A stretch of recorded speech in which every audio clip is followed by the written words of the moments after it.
Hi!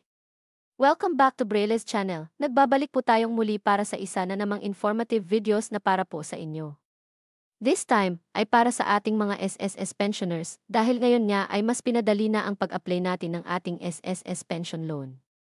Kaya't sa mga nagnanais mag-apply at makapag-avail ng kanilang pension loan ay panoorin niyo po ito. Ibabahagi natin ang mga requirements at steps by steps kung paano mag-apply online.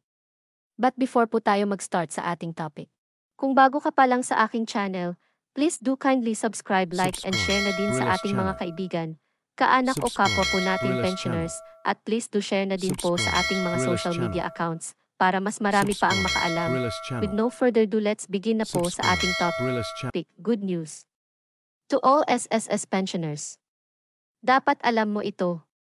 Pwede nang mag-apply ng SSS pension loan through online. Huwag na pong magsangla dahil ito na. How to apply online at iba pang requirements alamin.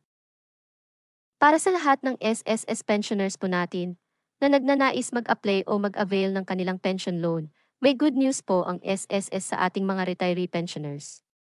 Dahil pwede na po tayong makapag-avail ng ating pension loan through online lamang, no need na magpunta pa sa any SSS branch, mas pinadali at no hassle sa ating mga pensioner. Ano-ano nga ba ang qualifying requirements? Una dito ay dapat ang lahat ng retiree pensioners ay dapat mayroon munang SSS online account. Ang lahat ng retiree pensioners residing here in Philippines at sa abroad ay pwedeng mag-apply ng pension loan basta't nasa 85 years old pababa ang ating edad ay pwede pong mag-apply. Dapat din ay walang kaltas na pension loan o existing advance pension sa ilalim ng calamity loan package. So kung nakapag-avail po kayo ng calamity or any loan at existing pa ito ay hindi pa po kayo pwedeng makapag-apply. At dapat din ay regular na tumatanggap ng pension at active ang status. Isa pang required sa mga pensioners ay dapat meron po tayong Enrolled Disbursement Bank Account or DHM account.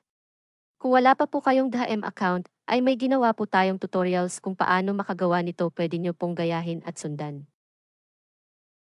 At panghuli dapat ay may nakalagay po sa ating online account na active mobile number at email address dahil dito po magsisend si SSS ng status ng ating application or kung may kulang o rason kung bakit ito na-reject, kaya importante po yan. Magkano naman ang pwedeng maluhon ng isang pensioner? Alam niyo po ba na pwede po tayong makapag-avail ng at least a maximum of 200,000 pesos na maaaring bayaran sa loob ng 6, 12 or 24 months? Kayo po ang pipili kung magkano at ilang months to pay. At alam niyo po ba na ito ay nasa 10% interest lamang kada taon? Sobrang liit kumpara sa mga nagsasangla, hindi po ba? At legit pa, hindi po tayong matatakot na ma-scam pa o madaya dahil SSS na ito, kaya safe. Paano ba mag-apply online? Madali lamang po ito. All you need to do is to open lang your SSS online account. Once na open, na makikita niyo po sa dashboard ang loans, i-click lang po ito at piliin niyo lang ang pension loan. If ever hindi po tayo qualified pa, ay mailalabas po dyan na remarks o notifications, and since hindi pa naman tayo pensioner ay reject po ang lalabas sa akin. Sa mga pensioner, proceed po kayo sa next steps.